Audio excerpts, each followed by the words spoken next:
Tim, you guys haven't been in a whole lot of close games really in the past couple months. What do you think has conditioned your guys to perform well late?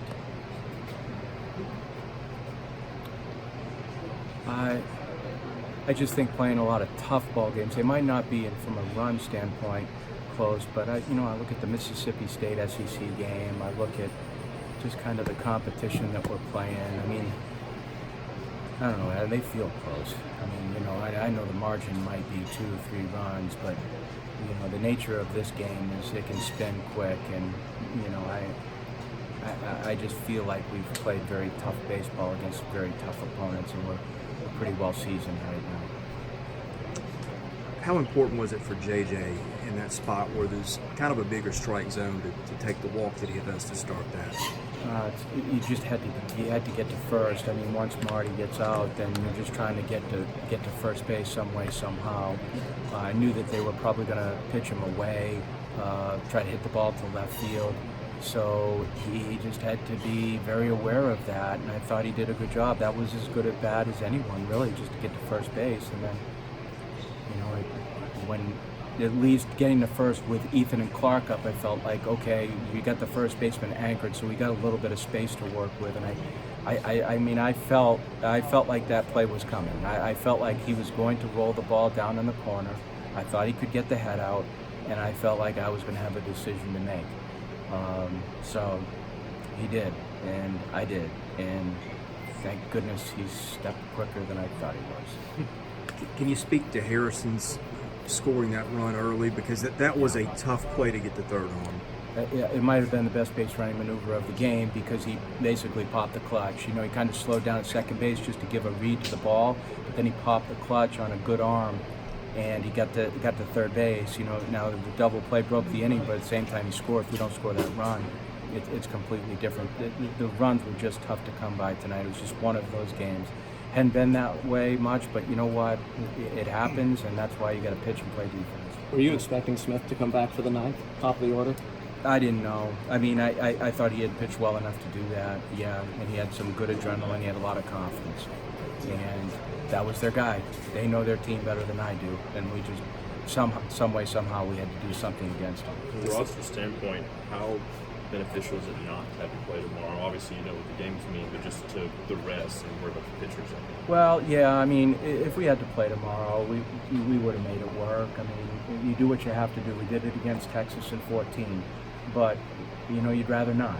You'd rather not and be able to roll your rotation back again once you get to Monday. So, thank goodness that happened. Can you speak to what Jake did? He had that rough one inning and then comes back and pitches a really important one the next. Yeah, I thought he did a nice job. He could have easily been out of that inning, we kind of, that was the one inning where we broke down a little bit, but, I thought he did a nice job of getting to the strike zone again so many times that when that happens, you can lose your composure, and he didn't.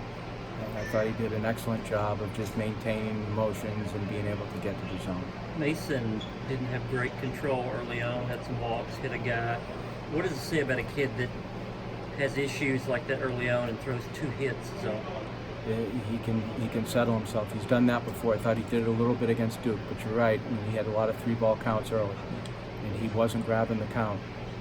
But then, in the 4th and 5th and 6th, he started to grab the count and get on the right side of it. But by that time right there, because he had gotten to so many 3-ball counts, kind of drained him to get deeper into the ball game.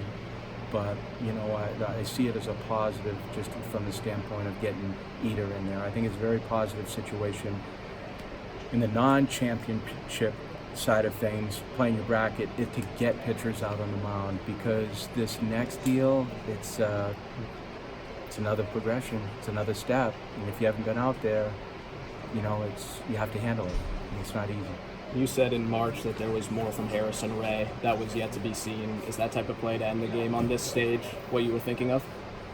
He's got a burst. The same burst that he gave us with a base running is the same burst that he gave us. He can get to full speed quick, and that was an extremely tough play. Game ender, but holy cow, what a play. Just because you can't really, your perspective of the ball when it's hit right at you with that type of lob, it's just not an easy play. But I credit him. I told Brownie at the beginning of the year. I said, listen, we're going to play with an outfielder at third base and an outfielder at second base. We're not going to be very good, so don't yell at me during the year. And those guys have been, they've done a nice job playing good infield. You said early in the year you had some sleepless nights because of that. Yep. Right? When did you start getting sleep because of those position Oh, changes? Jesus, Adam, I never get sleep. I feel like a guy on 2 legs on a chair. I felt like our defense was starting to come together in April. I did. I thought we were playing well. Harry's an extremely good, talented worker, and so isn't Marty. I mean, they really focus on the training sessions, and I mean that. That's why they've become good players. It's on them. They've made themselves good players. Mason has a really high strikeout rate, and he is very proficient at getting ahead in counts. He didn't do either of those tonight, yet they couldn't square him up, and he got deep in the game. How did he do that? I just think there's a little bit of mystery to his fastball. I think he's got that spinning fastball that's tough to center, and the breaking ball is tough too because it's deep. It has some depth to it. You can't measure it. He didn't always land it tonight, but he did land it in certain situations. And the thing about Mason is the players have a lot of confidence in him. So when he's on the mound, they usually play very good defense behind him, and I think that's very true about certain pitchers, and the kids have a lot of confidence in him. Coach, this team has senior leadership in a sport, but that's not always so common. Yep. What does it mean for a senior like Ethan Paul to be the one to come forward? Oh, it's awesome. I'm so thankful that those guys are back to give themselves this. That's what they're doing. They're giving themselves a gift by being around each other. You know, Scotty said it the other day, but when they can get on the field and perform in meaningful situations, it makes us all happy and proud of them.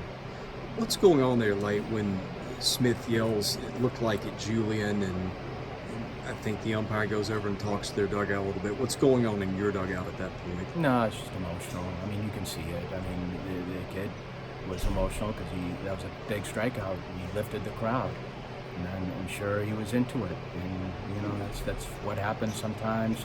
You know, it's Louisville, Vanderbilt. I mean, you don't mind that too much. Our guys were probably just responding to that, but that's okay. They would have done on their side. We do it on their side. We just take care of one another, that's all.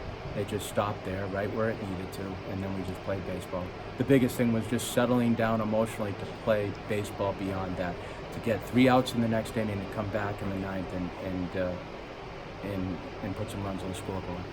Did the win have an impact early because Phillip hit one really well and JJ did too? I don't know if they're home runs if the wind's blowing out, but they were close and it was blowing in. Yeah, wind was blowing in. It was a big ballpark tonight. It was a real big ballpark. We weren't going to win the ball game hitting the ball over the fence. No one was.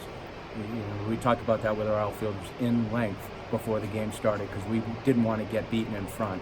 We got beaten twice, I think, in front of us, but it was a tough field to play in tonight.